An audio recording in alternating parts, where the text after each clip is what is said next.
la cuarta enseñanza de la Reforma, hoy vamos a presentarles 4 maneras en que la Reforma cambió la historia de la Iglesia.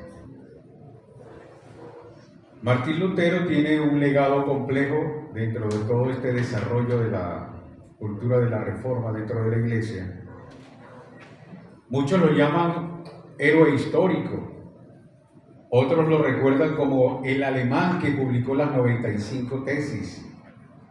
Quienes lo adversan lo tildan de antisemita. Otros dicen que fue el humanista de los humanistas.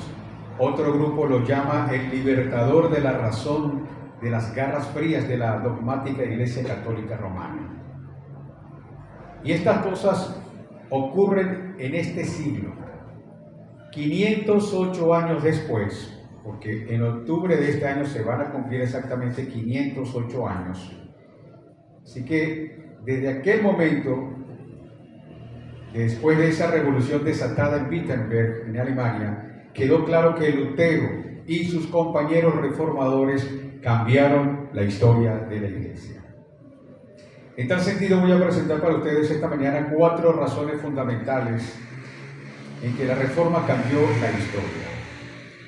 La primera es: la Reforma desarmó la meritocracia eclesiológica que reprimió y afligió al hombre común.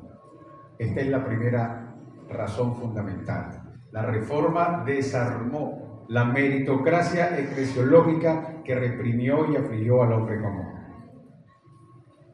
El servicio religioso del siglo XVI, antes de que la Reforma tomara posesión, era una tarea sin sentido. La misa se extendió poco a poco en latín y había murmullos ininteligibles para la mayoría, es decir, no se entendían. Y la Eucaristía era un espectáculo de un solo hombre en el que el sacerdote era quien se involucraba dentro de un acto un tanto metafísico en cuanto a la substanciación del pan en la carne y el vino en la sangre para la supuesta edificación de todos. Así que Lutero, Ulrico Zwinglio y otros vieron que esto era un problema para la Iglesia. Ellos creían que la justificación era un veredicto único e incuestionable basada en nada más y nada menos que la elección que el Dios Trino hacía a una persona. Los reformadores señalaron la justicia imputada del cristiano, alcanzada completamente a través de la obra terminada de Cristo en el Calvario. Y este entendimiento alteró la Iglesia Católica Romana y sus nociones de justificación progresiva administrada poco a poco. La soteriología de Lutero estaba por terminar. Él estaba haciendo un profundo estudio de la Escritura. La soteriología proviene del latín griego soso, que significa salvar, y el sustantivo es soter, que significa salvador.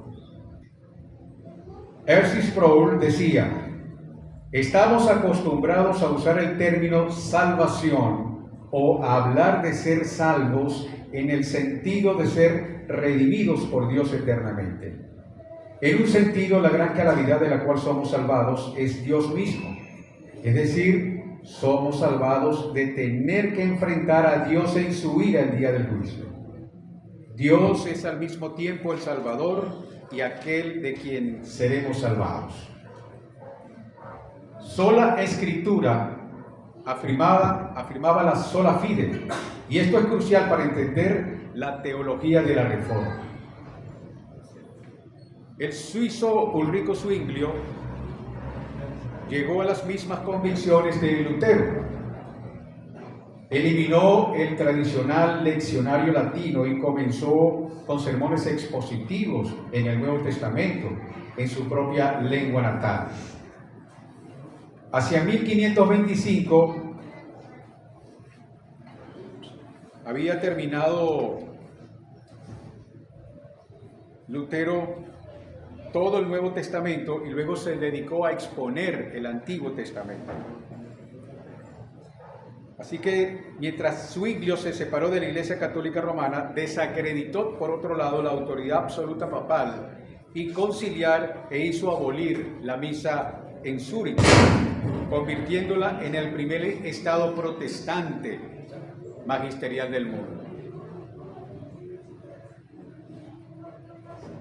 Al mismo tiempo, Lutero tradujo la Biblia al alemán para su pueblo y había publicado el Antiguo Testamento en el año 1534. Todo esto con el fin de llevar la Escritura como la mismísima palabra de Dios a la gente en una manera que solo podrían entender, sino responder a ella. Estas acciones cambiaron la cara de la Iglesia europea, abriendo el camino del protestantismo, tal como lo conocemos hoy. Ahora ellos eran libres de ser participantes activos, tanto intelectualmente como de otras maneras. Ante la iglesia era exclusivamente un esfuerzo de arriba para abajo. Pero estos avances abrieron la puerta a los cambios eclesiológicos generalizados.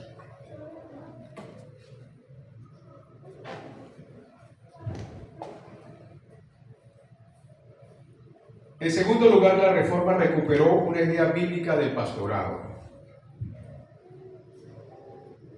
Ya vimos que la primera fue que la Reforma desarmó la meritocracia de la Iglesia y reprimió y afligió al hombre. Y esta segunda es la Reforma recuperó una idea bíblica del pastorado. La Reforma también recuperó la imagen bíblica de lo que se supone es un pastor o un sacerdote. Los días de aquella superficialidad incomprensible habían pasado. En su lugar se encontraban pastores que ya no eran mediadores, sino que eran los encargados de remachar los corazones y las mentes de su gente a nadie más que a Jesucristo, único y perfecto mediador entre un Dios perfecto y un hombre pecador.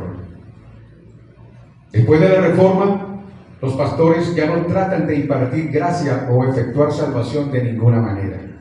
Simplemente levantan los ojos a la cruz y todas las bendiciones celestiales en ella. Ya no son manantiales de gracia, sino flecha que nos señalan las riquezas inagotables que el pueblo de Dios tiene en Cristo Jesús. En tercer lugar, la Reforma restauró los sacramentos al pueblo y como resultado comenzó a separar a la Iglesia del Estado. Pero ¿cómo se desarrolló esta práctica? ¿Cómo se llevó a cabo este cambio en la manera de actuar? Bien, los cambios sacramentales más obvios fueron el bautismo y la cena del Señor. El pálido bautismo era un elemento indiscutible de la Iglesia Católica Romana, es decir, el bautizo de los niños. Pero también fue una convención o una convicción teológica sostenida por Lutero, por Zwinglio y por el francés que vino después, una generación después, Juan Calvino. Así que juntos, básicamente con todos sus contemporáneos, con desacuerdos considerables en todas partes. Pero ¿por qué tenían ellos una similitud en este punto? Bien, las respuestas a estas preguntas tienen innumerables vertientes, innumerables capas. Pero dado que no todos los reformadores sostuvieron el paidobautismo, para ser más específico, Raymond Simons y los anabaptistas no lo hicieron, uno debe aventurarse a una respuesta en cuanto a por qué los fieles de la Reforma se adherían a ella de manera inquebrantable. Y hay aquí una posible razón. Martín Lutero, Juan Calvino, Zwinglio y el resto simplemente no podían imaginar a una iglesia independiente del Estado.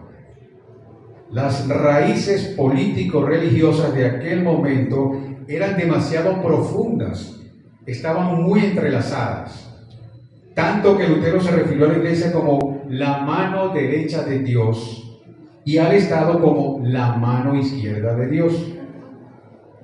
Así funcionaba eso en aquel tiempo. Por eso, las decisiones políticas de esa época se tomaban considerando a los jerarcas de la iglesia, cosa que no ocurre hoy. Hoy la iglesia quedó arrinconada, sola. Así que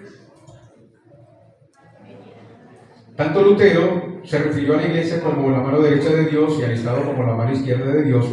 Y aunque Simons y los anabatistas separatistas probablemente fueron demasiado lejos en la búsqueda del bautismo aparte de la iglesia, están más cerca de cómo los credobautistas de hoy entenderían la ordenanza.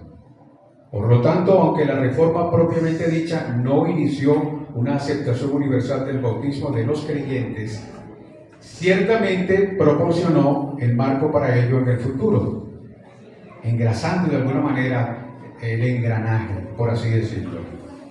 Podría decirse que este era el principal objetivo de los anabatistas: reformar la reforma hacia normas bíblicas aún más estrictas. En cuarto lugar, finalmente, la reforma pavimentó el camino para la cooperación que mantuvo la unidad en medio de la diversidad teológica. A lo largo de la reforma, poco causó tanta disensión como la Cena del Señor. Aunque los reformadores se apartaron de la Iglesia Católica Romana, también se separaron unos de otros. Por ejemplo, Lutero vehementemente condenó la transusaptación como una especie de misticismo metafísico y en su lugar defendió un punto teológico intermedio llamado consubstanciación, que dependía de un modelo aristotélico de formas y de accidentes. Según Lutero, durante la Eucaristía las formas del cuerpo y de la sangre de Cristo se unen en, con y bajo los accidentes del pan y del vino. Calvino pensaba que las opiniones tanto de Lutero como de Roma eran metafísicamente insostenibles. Afirmó lo que se llama una presencia espiritual, donde durante la Cena del Señor Cristo está presente, pero de manera espiritual. Con la partida de Zwinglio, Lutero refunfuñó, decía que era un sacrilegio. Negar la presencia corporal de Cristo en su cena es negar su omnipresencia. Este desacuerdo llegó a un punto culminante en octubre de 1529, cuando Lutero y Zwinglio se reunieron a instancias de Felipe de Hesse para intentar una alianza protestante sobre y contra el Papa y su apremiante fuerza militar. Y dada la precocidad de Lutero, no es de extrañar que los dos no pudieron ignorar sus diferencias y ninguna alianza salió de allí. No se pusieron de acuerdo estos dos hombres reformadores. Y pudiéramos preguntar, ¿no podrían ser estas dos figuras protestantes renunciar a las minucias teológicas y establecer algún tipo de coliberancia? Lamentablemente no. Sin embargo, el replanteamiento de la Cena del Señor en la Reforma tuvo resultados abrumadoramente positivos.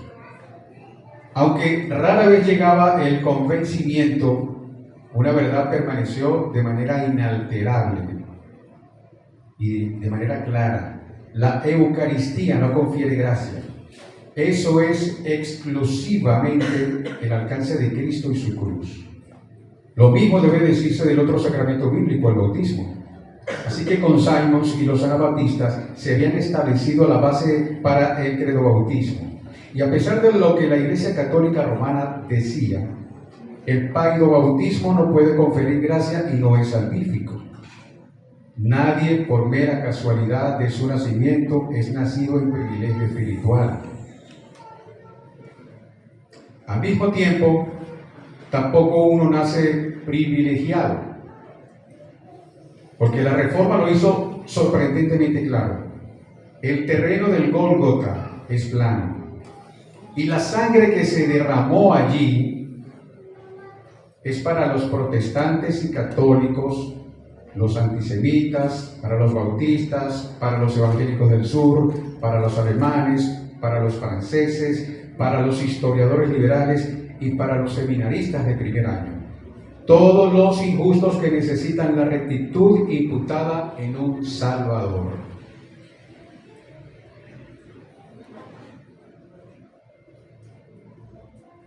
Hay una reflexión final que he hecho para esta breve enseñanza. Y es que la Europa de principios del siglo XVI estaba integrada por estados en los que la corrupción se había instalado y los valores éticos y morales que se esperaban fueron proyectados desde Roma. Se habían diluido en formalismos litúrgicos y los pueblos sufrían la opresión onerosa de los señores feudales, entre los que se encontraban obispos y dignatarios representantes de la Iglesia medieval.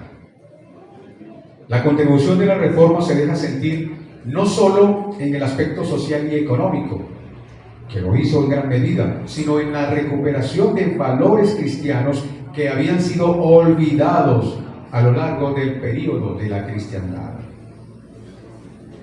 Como consecuencia de esa contribución, a partir del siglo XVI, se ha configurado una clara distinción entre los estados que prende la Reforma y aquellos otros que permanecen bajo la influencia de la Iglesia de Roma o la Iglesia ortodoxa, una diferenciación que perdura hasta nuestros días. Bien es cierto que para alcanzar el éxito de la Reforma contribuyó de manera directa el surgimiento del humanismo y del Renacimiento en el siglo anterior, que hizo aportes definitivos en el terreno intelectual, al menos en amplios sectores de las que podríamos considerar como clase media, un término poco representativo en estos momentos para definir a una parte de la sociedad. En definitiva, mis hermanos, la Reforma protestante del siglo XVI resultó ser un agente de cambio social que contribuyó a hacer de una parte de Europa una sociedad próspera, revestida de nuevos valores éticos y morales y también espirituales, que daría origen con el paso del tiempo a fomentar la dignidad, los derechos humanos y la creación del estado de bienestar, que más tarde sería impulsado en el resto de los países europeos y su entorno occidental. La Reforma redescubrió la Biblia y la puso al alcance de todos, escrutándola de los conventos y universidades.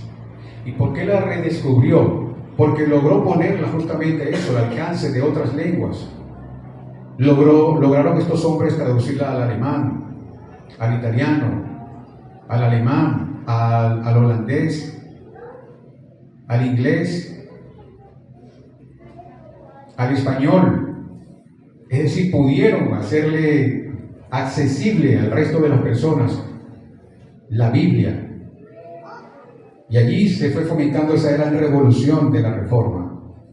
La Biblia sustituyó a los misales, a los fantasiosos libros de santos, a esas leyendas medievales y a las fábulas con las que se pretendía propagar la fe cristiana. La Reforma incitó a los creyentes a aprender a leer para poder tener acceso directo a la palabra de Dios, con lo que se fomentó exponencialmente la cultura y las artes, la ciencia. De la lectura bíblica se dedujo que también se podía honrar y alabar a Dios a través del trabajo bien hecho, que mantener principios éticos en las relaciones personales, laborales y comerciales era necesario y de obligado cumplimiento para los creyentes, que amar al prójimo era equivalente a amar a Dios, que la mentira era un pecado horrendo contra el prójimo y contra Dios, que la vida del cristiano debía ser austera y ejemplar, fuera de fatuas ostentaciones, que el evangélico mandato de amar al prójimo debería tener un reflejo directo en el fomento del bienestar social, de las libertades humanas y de la justicia universal. La Biblia en sí mismo se convirtió en un agente de cambio social y cultural. Y todavía lo es. No es un talismán, ni un fetiche, ni un amuleto, ni es un libro de referencia en que los creyentes van a buscar la palabra de Dios para ver qué depara hoy en nuestra vida, para ver cuál es el porvenir de nuestras familias, para ver cómo nos va a ir en los negocios. Vamos a ver qué dice aquí la palabra de Dios acerca de eso. No, mis hermanos, eso no se trata de esa manera.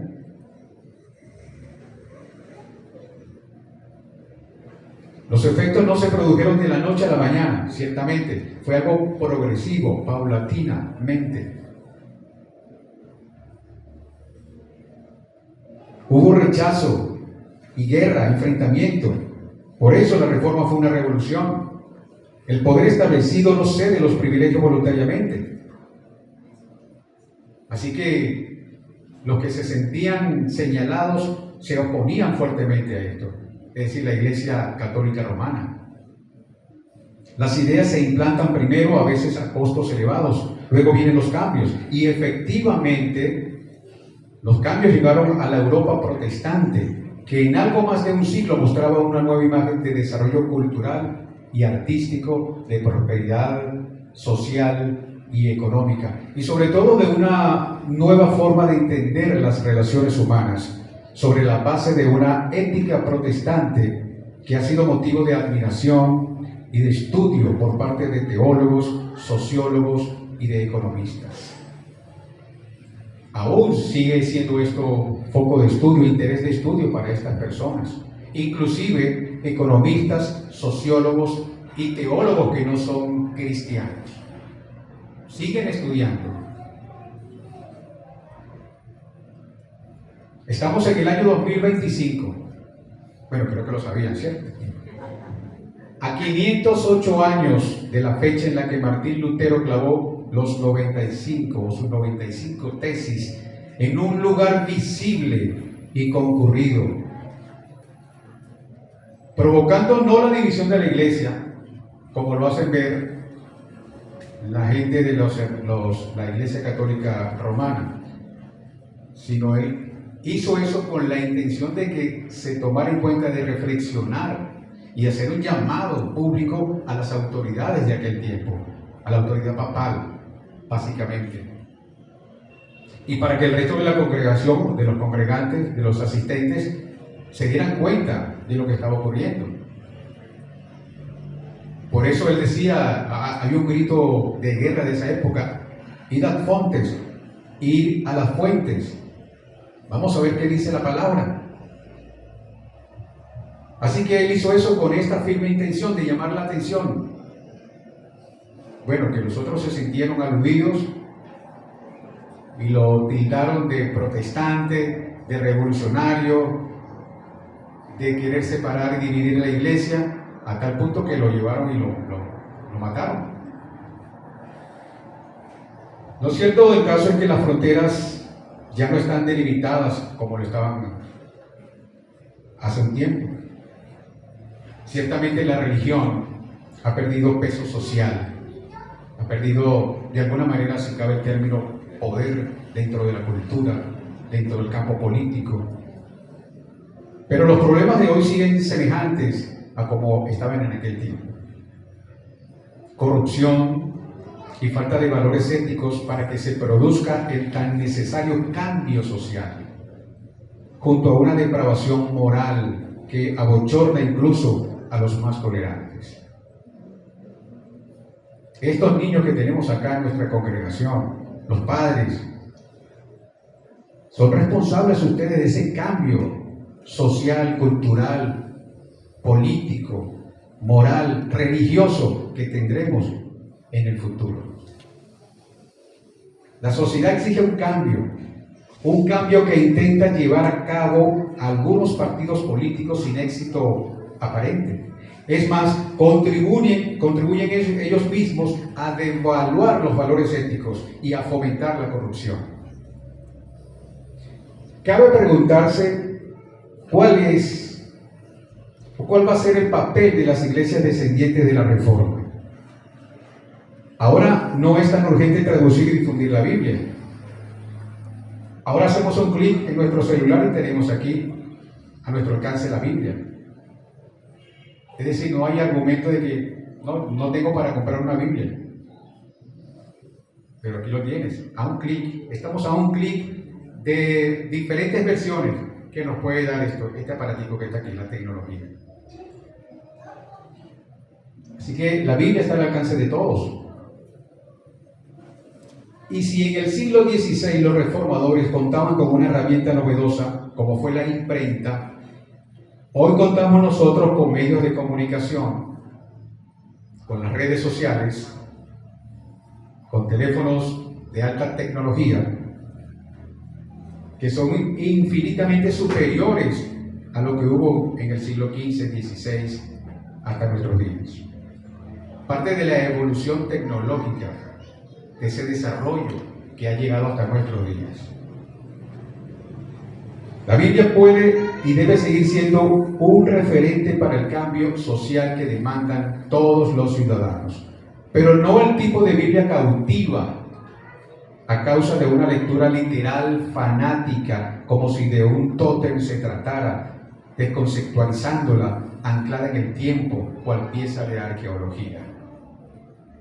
O leerla por leerla. Bueno, déjame matar el tiempo, voy a leer un poquito la Biblia, a ver qué dice.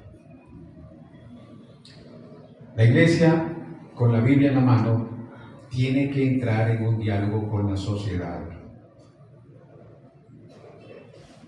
Debemos tomar conciencia de la realidad y ofrecer una alternativa ética y una esperanza creíble en un lenguaje inteligible, sin ambajes, sin ambigüedades, sin misticismos superficiales. Hermanos, debemos estudiar, debemos prepararnos.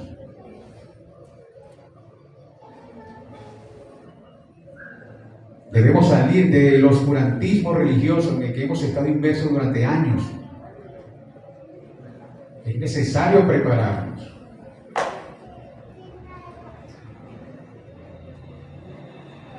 Las iglesias de la Reforma deben ser realmente reformadas, no colonizadas por fundamentalismos extraños, y de ser autóctona, es decir, conectada y comprometida con el país en el que ejerce sus funciones. Por ejemplo, aquí en Venezuela, el proyecto de la Iglesia de la Reforma arranca de la restauración espiritual de los individuos, pero este debe proyectarse hacia el cambio social. Su proyecto arranca de la restauración espiritual de los individuos renovados, imbuidos en valores espirituales, éticos y sociales, deben estar presentes y comprometidos en los ámbitos del cambio social.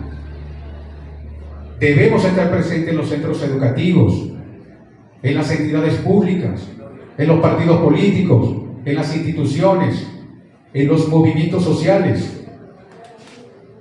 Donde estemos presentes nosotros, donde estemos laborando, donde estemos haciendo alguna actividad diaria, tenemos que hacer notar, debemos hacer notar nuestro compromiso con Cristo, con Dios, con su Evangelio. De nada vale venir aquí a la iglesia, ser cristiano por un par de horas el domingo, y ni siquiera el domingo, porque solemos ser cristianos un par de horas mientras estamos aquí, pero cuando salimos ya se nos olvidó ese cristianismo religioso que tenemos aquí, la conducta que mostramos aquí. Y el resto de los días, nuestros niños van a las escuelas, pero desde hace tiempo vienen siendo instruidos, dirigidos por el Estado, no por los principios bíblicos, por los principios de la iglesia. ¿De qué nos vale a nosotros ser padres cristianos y conocemos la palabra y nos decimos versículos, pero a montón, y no lo sabemos? Pero vamos y llevamos a nuestros muchachos, los traemos el domingo 1 hora aquí arriba en la escuelita y el resto de la semana estamos nosotros como cristianos trabajando con nuestros hijos. Porque pasan horas en el colegio, en actividades recreativas. No estoy diciendo que eso sea malo, que ahora no deben hacerlo. No, yo no estoy diciendo eso ni me interpreten de esa manera. Estoy haciendo un llamado de atención para que reflexionemos. ¿Qué pasa con nuestros hijos? Le estamos dando nosotros, estamos siendo nosotros padres responsables, instruyéndonos en la palabra durante los días de la semana. O solamente para que ellos escuchen de acuerdo a su entendimiento palabras del Evangelio cuando van aquí a la escuelita. ¿Cómo estamos comportándonos nosotros? ¿Cuál es el fruto que nosotros estamos dando? ¿Cuál es el conocimiento que estamos adquiriendo? De nada nos vale llenarnos de conocimiento, aprender estas cosas, si no las vamos a aplicar. Y debemos comenzar aplicándola en nuestra casa, en nuestro hogar, en nuestra familia. Hay padres, lamentablemente, que por sus actividades, lo primero que buscan es, déjame ver cómo hago para ocuparle el tiempo a este muchacho porque yo necesito tiempo para esto o para lo otro. Y dejamos al cuidado de otras personas con otro conocimiento, con otra cultura, con otra fe religiosa, que no es la nuestra. Así que ese niño está llevando allí instrucciones por todos lados.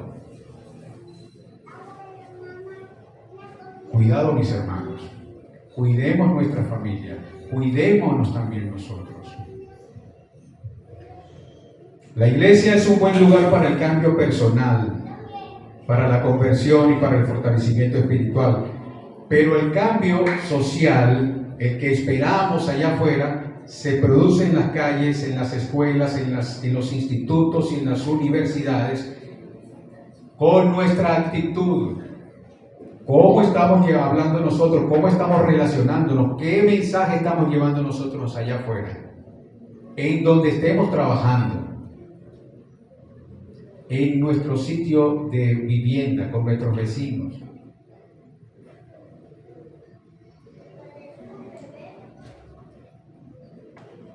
Ese fortalecimiento espiritual, ¿cómo lo estamos llevando en ayuntamientos, en las asambleas autonómicas y estatales, en los centros de trabajo y en otros tipos de foro público? Y se logra mediante el compromiso activo defendiendo los valores cristianos, que son a fin de cuentas los valores sociales, dando la cara por el desvalido y denunciando con convicción la corrupción y cualquier otro tipo de pecado. El cambio social que demanda este siglo pasa porque las iglesias de la Reforma salgan a la calle dispuestas a propagar una ética protestante distintiva, simpatizando con los marginados, con los refugiados políticos, con los desahuciados y luchando por conseguir implantar la utopía de una sociedad mejor. Entonces veremos el cambio. No esperemos que el cambio va a llegar porque cambie un gobierno, porque quiten a uno y pongan a otro. Si usted no es agente del cambio, no va a pasar nada en su vida, en su entorno. Cambie usted y entonces verá resultados. Pero si seguimos haciendo lo mismo que el resto de la gente, clamándole a Dios para que cambie X cosa, pero no le pedimos que nos cambie a nosotros primero, no estamos como haciendo un giro de 360 grados, 360, llegando al mismo punto, y vuelve otra vez y al mismo punto, no avanzamos. El cambio tiene que comenzar con nosotros. ¿Qué tipo de evangélico eres tú, mi hermano? ¿Qué tipo de creyente eres? Para reflexionar, hermanos. Oremos. Amado Dios Padre Todopoderoso, te damos gracias, Señor. Gracias, Señor, por estas enseñanzas que aunque son breves, creo que llevan un profundo entendimiento, una profunda enseñanza, Señor, que nos invita a reflexionar. Ayúdanos, Señor, a conocerte cada día más, Señor, porque en la medida que te conozcamos, vamos también conociendo nuestra debilidad, vamos conociéndonos nosotros, Señor, vamos conociendo nuestras imperfecciones, vamos conociendo nuestra corrupción. Ante ti que nos creaste, Señor, y que porque a ti te plació, por tu gracia, nos has rescatado por medio de tu Hijo Jesucristo, Señor. Nos has hecho salvos, Señor. Sin embargo, ayúdanos, Señor, a permanecer en esta carrera de la fe, que seamos constantes y que tengamos también, Señor, concordancia con lo que dice tu palabra y con nuestro actuar. Cada día, Señor. Ayúdanos, Dios Padre Todopoderoso, a cambiar nosotros de manera interna, intelectualmente, con nuestra actitud, con nuestro entendimiento. Ayúdanos a cambiar nuestro comportamiento en nuestra casa, Señor, con nuestras esposas, con nuestros esposos, con nuestros hijos. Ayúdanos a cambiar, Señor, en nuestro entorno laboral, en la calle, donde estemos. Ayúdanos a ser agentes de cambio nosotros, para entonces ver ese cambio que nosotros veamos. Te damos gracias, Dios Padre Todopoderoso, Señor, por este tiempo, por este momento, por esta hora, Señor. En el nombre de tu Hijo amado Jesucristo. Amén y amén.